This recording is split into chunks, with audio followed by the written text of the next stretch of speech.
Então, vou explicar a vocês para não haver engano, certo? Porque eles são mestres em engano mesmo, tá?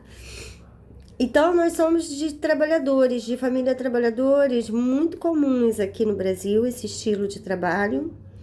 E comum, tá mais ainda até agora, nos Estados Unidos. Esse estilo de trabalho é muito comum entre os americanos, que é o estilo de trabalho que fez tudo que existe na Terra, né? Que deu o desenvolvimento correto. Porque os criminosos até têm um desenvolvimento, mas é ilícito, antiético, mas e sempre atrelado a acúmulo de casas, de imóveis, de carros, de dinheiro, acúmulo, dando a ele uma liderança até política por ter mais condições financeiras, mais acúmulo de bens que eles acumulam. Normalmente o marginal, ele tem essa vertente, ele não tem preocupação social, ele tem uma mente equivalente aos feudos da Idade Média. Como se ele fosse o senhor, o estereótipo da mente do cafetão, do explorador sexual, o prostíbulo é um feudo.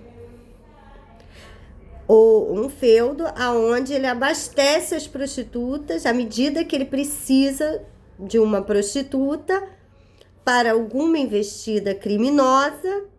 Aí ele investe na prostituta, é quando elas estudam, se vestem bem, têm bons carros, bons apartamentos, porque a vítima vive essa realidade.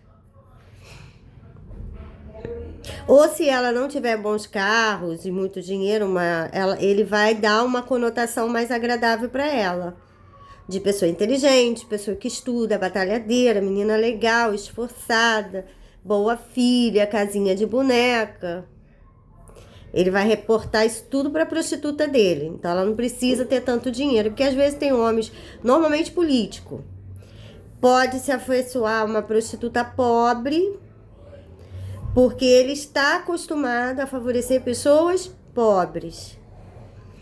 Porque a maioria da população brasileira são pobres. Aqui no Brasil não existe divisão de renda, como são lá nos Estados Unidos. Por isso, nós não somos país de primeiro mundo. Porque não há riqueza, há muita.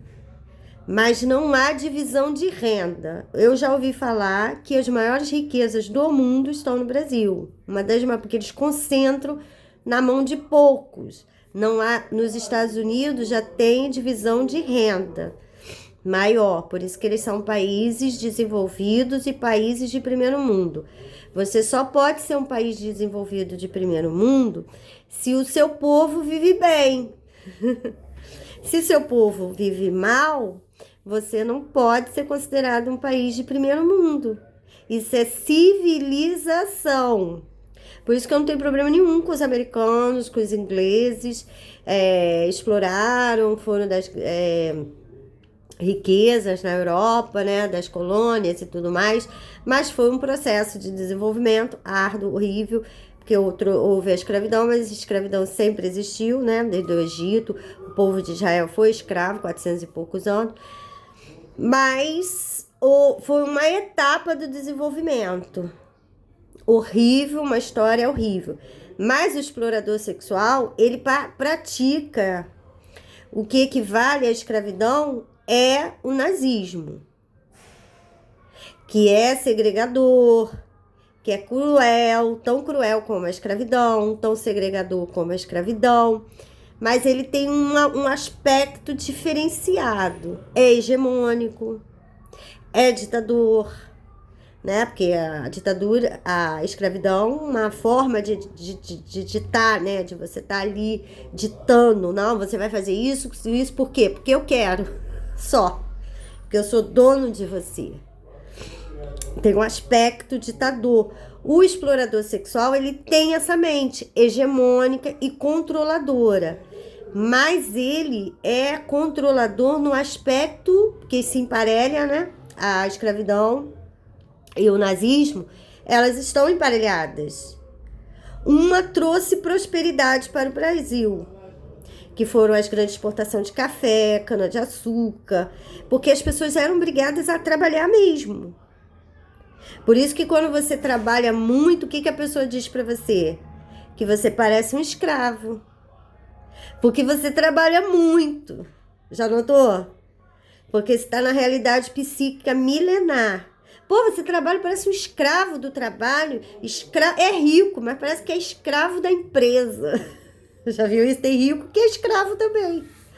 Tem milionários que são chamados de escravos, porque trabalha muito. Não é o caso do explorador sexual. O aspecto dele é cruel, é perverso, é hegemônico, é ditador. Mas ele tem aspecto para o nazismo, que é destruição. De tudo. Destrói tudo que ele puder. E coloca os seus adeptos em risco, né? Porque você expor uma prostituta de madrugada a ter sexo com vários homens, você está expondo a ela uma doença. Doenças graves, gravíssimas. Ela e a sociedade, né? Porque se ela estiver doente, ela contamina mais de 1.000 pessoas, 2.000 pessoas, só uma prostituta. E ninguém vai ficar sabendo. Porque antes eles compram laudos em laboratório,